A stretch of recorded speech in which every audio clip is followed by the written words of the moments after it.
Hello everyone, welcome to Magnet Brains Hindi Medium. This is Palak Rakyani, your English educator. Dear class 9 students, in this video हम पढ़ेंगे हमारा English का chapter number 6 The Accidental Tourist की exercises की. As you all know, ये chapter हमारी reader book में से है जिसका एक्सप्लेनेशन हम पिछले वीडियो में देख चुके हैं. ये पूरा वीडियो बेस रहेगा, इसमें जितने भी इंपॉर्टेंट क्वेश्चन आंसर्स हैं हम उन्हें डिटेल में अच्छे से कवर करेंगे. So let's begin with the class. And again जब भी मैं क्वेश्चन आंसर कराती हूँ सो अपन there is a trick like to study. तो जो आपने पढ़ लिया है ना उसको हम फटाफट से रिकॉल करेंगे. रिकॉल यानी ये जो हमारा चैप्टर है द एक्सीडेंटल टूरिस्ट, इसके ऑथर का नाम क्या है, इसकी कहानी क्या है.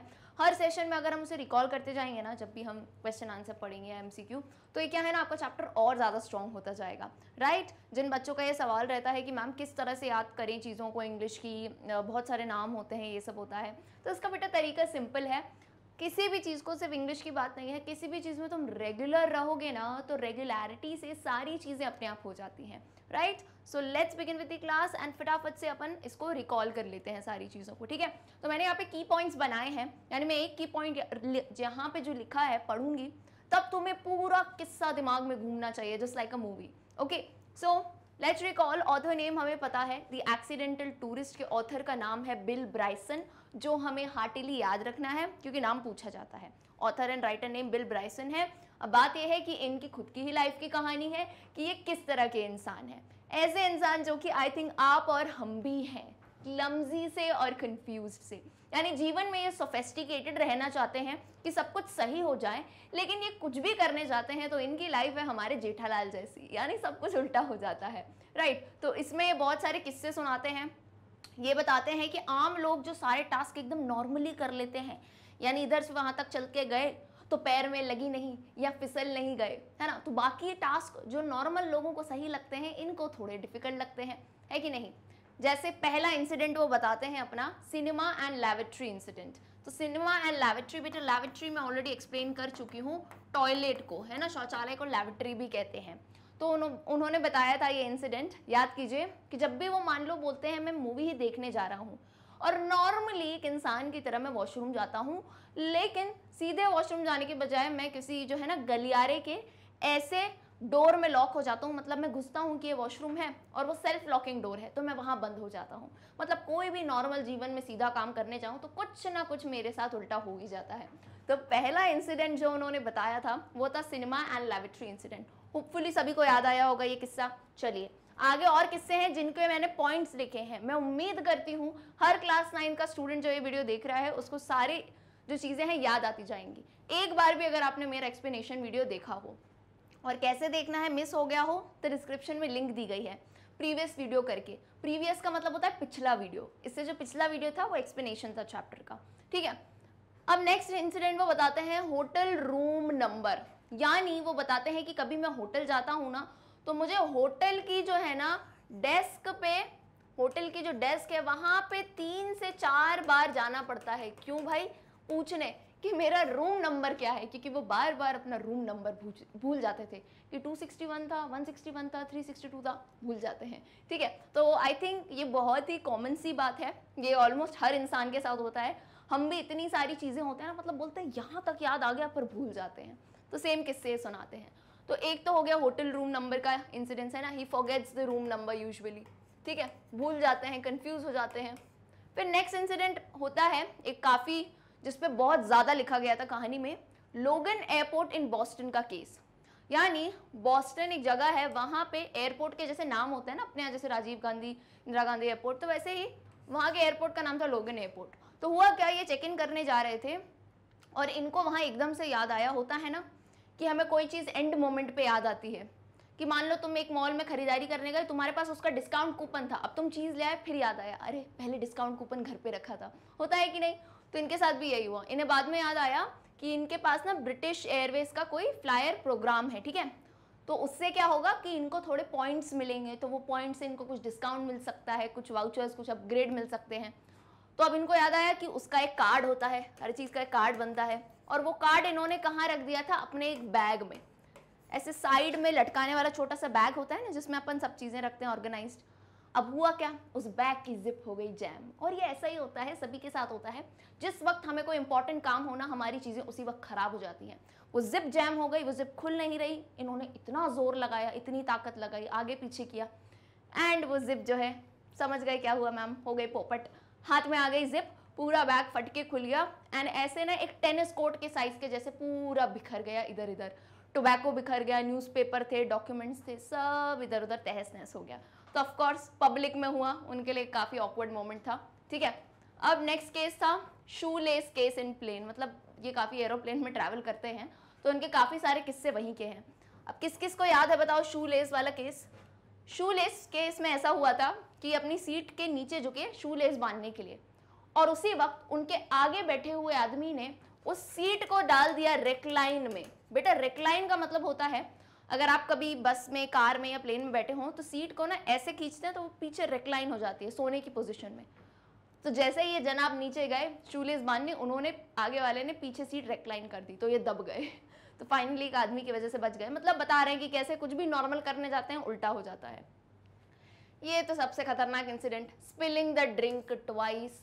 प्लेन में इन्होंने एक लेडी के ऊपर अपनी ड्रिंक गलती से गिर गई, एक बार गिरी, ठीक है, फिर वो आई अटेंडर, उन्होंने साफ किया, उन्होंने सॉरी वॉरी भी बोला कि भाई सॉरी, और अटेंडर ने रिप्लेसमेंट ड्रिंक दी कि ठीक है भाई। दूसरी ड्रिंक भी, मतलब बोलो इतनी अजीब किस्मत है इनकी, दूसरी ड्रिंक भी इनके हाथ में ऐसा लगा था कंट्रोल नहीं था, बिल्कुल डेड हैंड हो गया था, वो फिर से गिरा दी इस लेडी पे। तो सोचिए अगर उस लेडी की जगह हम होते तो क्या दशा होती। क्या आदमी है भाई, अचंभित हो जाते हैं, है ना, कि एक बार गिराई फिर दूसरी बार भी गिरा दी। तो तब से तो इन्होंने प्रण ले लिया कि भाई मैं प्लेन में बाहर खुद से कभी कुछ खाऊंगा पीऊंगा नहीं, है ना, शांति से बैठा रहूंगा। फिर नेक्स्ट आता है इससे भी खतरनाक, इंक लीक का केस। याद कीजिए, ये अपनी जो है प्लेन में नोटबुक में कुछ लिख रहे थे थॉट्स, और पास में इनके बहुत ही सुंदर सी लेडी बैठी थी। तो ये जनाब इंक खोल के मुंह पे रख के उनसे बात करने लगे। 20 मिनट बढ़िया एकदम जो है अपनी दिखा रहे थे, एकदम बढ़िया अर्बन बॉट्स एंड मॉट्स, बिल्कुल विटी बातें कर रहे थे, दिमाग वाली बातें मस्त। 20 मिनट तक उन्हें लगा उन्होंने इम्प्रेस कर दिया। एंड जैसे ही वो बाथरूम में गए उन्होंने डिस्कवर किया कि वो इंक जो है लीक कर गई थी, उनका पूरा मुंह, दबड़े, हाथ, सब कुछ जो है नेवी ब्लू कलर के हो गए थे। ठीक है, तो बहुत ही फनी इंसिडेंट था ये। एंड लास्ट आता है एयर माइल्स, इसलिए मैंने बताया है। एयर माइल्स बेसिकली जो लोग प्लेन वगैरह में ट्रैवल करते हैं ना, ये काइंड ऑफ पॉइंट्स होते हैं कि आप ट्रैवल करो तो आपको इतने इतने पॉइंट्स मिलते हैं। तो वो जब ज़्यादा पॉइंट्स इकट्ठे हो जाते हैं ना, तो इनको अपग्रेड मिलता है कि आप अच्छी हायर क्लास में जा सकते हो ना, फर्स्ट क्लास में जा सकते हो, ऐसा। तो ये जनाब इतना ट्रैवल करते थे लेकिन एयर माइल वाला कार्ड लेना भूल जाते थे या रिडीम करना भूल जाते थे। या कभी कभी क्या होता था कि इनके कार्ड पे नाम लिखा रहता था बी ब्राइसन और इनकी टिकट पे डब्ल्यू ब्राइसन, यानी विलियम ब्राइसन, जो कि इनका दूसरा नाम है। तो अटेंडर कहती थी कि नहीं नहीं इसमें गड़बड़ है। तो यानी कहीं ना कहीं इनकी लाइफ में ऊपर नीचे चीजें होती आई हैं। ये थी कहानी पूरी। I hope it is very clear. बेटा रिकॉल हो गई। चलिए अब हम आते हैं फटाफट से, क्योंकि इसके क्वेश्चन आंसर अब तुम लोग अच्छे से सॉल्व कर पाओगे। Question number 1 says, have you ever travelled by a train or a plane? Do you remember any interesting incident that occurred during your journey? अब मैं आपको बता दूं, रीडर बुक से जनरली ऐसे क्वेश्चन आते हैं जो आपसे ही पूछ लिए जाते हैं। तो आपको इसमें कहीं ना कहीं अपने अनुभव, अपने एक्सपीरियंस शेयर करने हैं। तो आप इसमें अपने ओरिजिनल एक्सपीरियंस हो शेयर कर सकते हैं। मैंने अपना दिया है, आपको अगर लगता है आप बिल्कुल शेयर कर सकते हो। ठीक है, अपना कोई भी फनी इंसिडेंट हो उसको आप लिख सकते हो। चलिए, so the answer is I have travelled by plane twice, but by train I have travelled several times, because we as Indians हमें ट्रेन के सफर बहुत ज्यादा पसंद आते हैं, right. I do remember an interesting incident in my train journey to Jaipur. तो एक बार मैं जयपुर जा रही थी, एक बार की बात है, तो तब एक बहुत ही अजीब सा इंसिडेंट हुआ था मेरे साथ। There was tremendous rush in the compartment and I was going to the washroom. तो कंपार्टमेंट में बहुत ज़्यादा भीड़ थी उस टाइम। एंड ये तो एक इंसिडेंट है, खैर लाइफ में कुछ ना कुछ होता ही रहता है, क्लमजी ऊपर नीचे। ऐसे मैं पढ़ा रही हूँ, ऐसे पढ़ाते पढ़ाते भी बहुत बार हुआ है क्या प्लेटफॉर्म रखा है तो मैं प्लेटफॉर्म के नीचे जो है पैर रख दिया तो मेरे पैर में लग गई, या हल्का सा गिर गया, या ये पढ़ाते पढ़ाते जो पेन है ना, वो फिक जाता है पलक मैम से। तो होता रहता है, बहुत सारी चीज़ें हमारी लाइफ में भी होती रहती है। ठीक है, चलो तो इसकी बात करते हैं। तो जयपुर जा रही थी मैं, तो ऐसा था एक ट्रिमेंडस रश। ट्रिमेंडस का मतलब होता है बहुत ज़्यादा रश था, बहुत ज़्यादा भीड़ थी, है ना, बहुत सारे लोग जा रहे थे जयपुर बेसिकली। एंड मुझे जाना था वॉशरूम। वेरी सून जब मैं जा रही थी, आई कर्स्ड अ पर्सन्स टो। बेटा कर्स पर्सन टो, टो का मतलब क्या होता है, पैर की छोटी उंगली। तो गलती से हुआ क्या, इतनी भीड़ में मैंने उनकी उंगली पे फचाक पैर रख दिया है ना, और मैंने जूते वूते पहने हुए थे। आई आस्क्ड पार्डन, पार्डन का मतलब होता है यहाँ सॉरी, मैंने माफी मांगी उनसे, and with a feeling of shame and in utmost hurry, तो मुझे थोड़ा वो भी लगा, अरे अरे पैर रख दिया, और मैं हरी में भी थी क्योंकि मैं वॉशरूम जाना था, जल्दी में थी। आई वेंट ऑन मूविंग, फिर मैं निकल गई। And my goodness, the much I cared the more I wobbled and I don't know how many legs I had crashed. और ऐसा होता है ना कभी कभार जब आप बहुत ज्यादा संभल के चलना चाहते हो, है ना, मैंने कहा अब पैर में लगा दिया इसके, अब तो संभल के चलना है, और तभी ऐसा होता है। द मच आई केयर, जितनी मैं चिंता करके चल रही थी कि अब किसी के पैर को हर्ट नहीं करना है, द मच आई वॉबल्ड, वॉबल्ड का मतलब होता है लड़खड़ाना, ऐसे लड़खड़ाते हुए। और तो मुझे पता नहीं कितने लोगों के सही में पैरों पे मैं पैर रख के चली गई, ऐसे ऐसे ऐसे जंप करके, बस मैं निकल गई। I was so much confused that got nearly blind. ऐसा लगता कुछ दिख नहीं रहा, बस चलती जा रही हूँ और लोगों को लगाती जा रही हूँ। Only gasping my way to the toilet. So it's nature's call, right? So that was the incident and I can never forget that incident in my life. तो एक weird सा incident था। अब अगेन आपकी लाइफ में कोई incident हो तो आप उसको थोड़ा और क्रिएटिव बना के भी जरूर लिख सकते हैं। और ऐसा कोई इंसिडेंट जो आपको लगता है पलक मैम के साथ शेयर करना चाहिए, मेरे जैसे तुम लोगों हो ऐसे क्लमजी टाइप के कुछ ना कुछ उल्टा सीधा हो जाता है, एंड जैसे बोलते टाइम भी देखो मैम के वर्ड्स कभी कभार फंबल कर जाते हैं, तो मुझे कॉमेंट सेक्शन में जरूर बताना। Okay, I hope first answer बेटा सभी को क्लियर है, और कुछ नहीं हो तो यही लिख देना, कोई बात नहीं, पलक मैम की कहानी, ठीक है। I hope it is very clear. मैं जब रुकती हूँ ना, इसका पर्पस है मैं तुम लोग को स्क्रीनशॉट लेने का टाइम दे रही हूँ, ठीक है। चलो, coming to question number 2, why does the writer say that he is easily confused, give evidence in the support of your answer. This is a good question which could be asked. ऐसा सवाल पूछा जा सकता है कि writer, मतलब ये main purpose है, स्टोरी का समरी तुमको इसमें बताना है कि राइटर कहता है मैं कंफ्यूज हूँ, एविडेंसेस का मतलब एग्जाम्पल, कि उसने क्या क्या अपने किस्से सुनाए हैं वो तुमको सुना देने हैं यहाँ पे। So the writer says that he often मतलब ज़्यादातर gets confused and that he cannot understand how people can easily do the things that seem difficult to him. Seem का मतलब होता है लगना, ऐसी चीज़ें जो दूसरों को आसान लगती हैं लेकिन उनको जो है difficult लगती हैं। There has been a number of times when he went looking up for the washroom in the cinema and ended up standing in an alley. बेटा एली मैंने अभी पीछे तुमको जब समरी जिसने सुनी हो, गलियारा है ना, गली होती है ना, गली जैसे गलियारा, उसे हम क्या कहते हैं, एली इंग्लिश में। तो एली में चला जाता था and wrong side of a self locking door, तो गलती से खुद को एक सेल्फ लॉकिंग डोर में वो लॉक कर देते थे।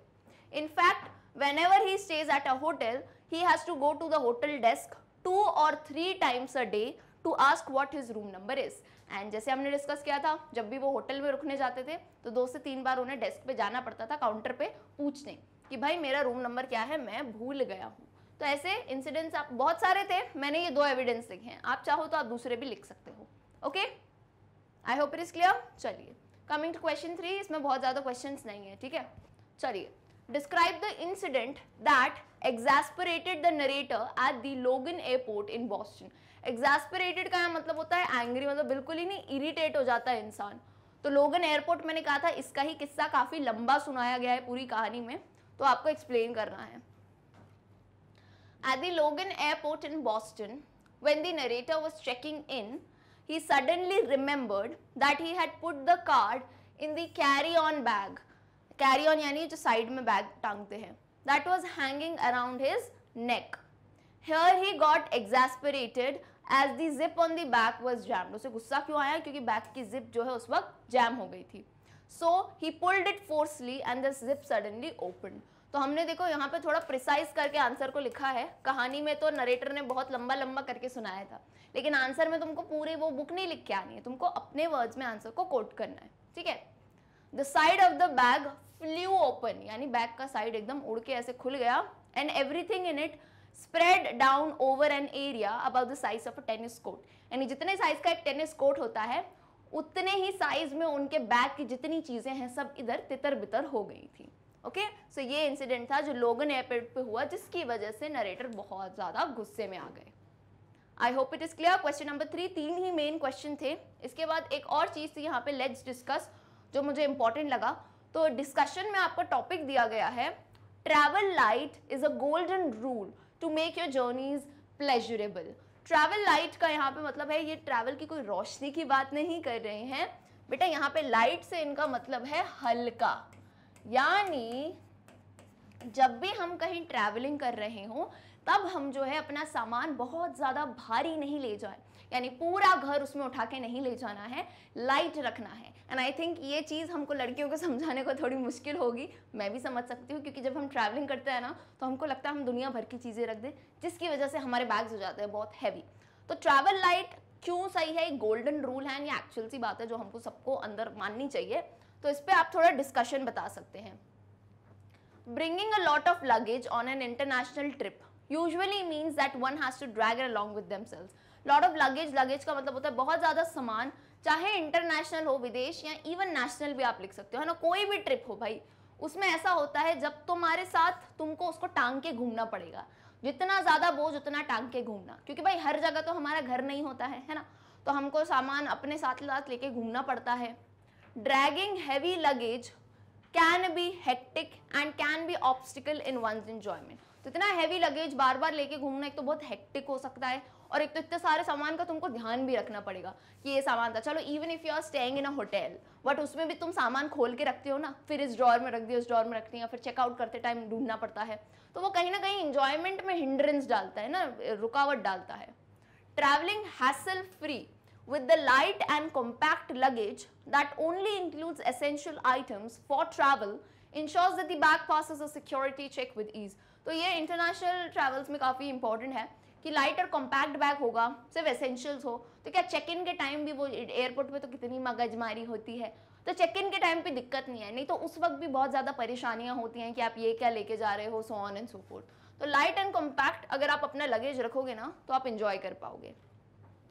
Big luggages are often prone to get lost during the airport check-in and checkouts and can be problematic as they might contain many valuable and essential luggage items. यानी अगर बड़े बड़े luggages होते हैं ना, ऑफकोर्स उनमें बहुत ज़्यादा दिक्कत आती है चेक इन एंड चेकआउट के टाइम में, घूम भी सकते हैं इधर उधर। Hence it is important that when one is traveling for the vacation or a short trip, one must carry a light baggage, और लगेज भी कह सकते हो ना, एक ही बात है। तो आई होप सभी को ये बात समझ आई होगी, है ना, कोई बात नहीं, अब करते थे तो आपसे कोशिश करो कि थोड़ी लाइट पैकिंग करो, क्योंकि बाहर जाके हमको किसी को इतनी ज़्यादा चीज़ें दिखानी नहीं है, हमें खुद एंजॉय करना है, right. So with this dear students we finish with the exercises of the accidental tourist. Hopefully अगर आपको वीडियो अच्छा लगा हो तो वीडियो को लाइक एंड सभी क्लास 9 के दोस्तों के साथ शेयर जरूर करें। एंड कमेंट सेक्शन में मैंने जैसे आपको पूछा था कि क्या आप मेरी तरह क्लमजी है, क्या उल्टी सीधी चीज़ें हो जाती हैं आपकी लाइफ में, वो एक्सपीरियंस ज़रूर शेयर करिएगा। तो बेटा मिलते हैं हमारे अगले वीडियो में जिसमें हम इसी चैप्टर के MCQ क्विज करेंगे। So stay tuned, till then good bye.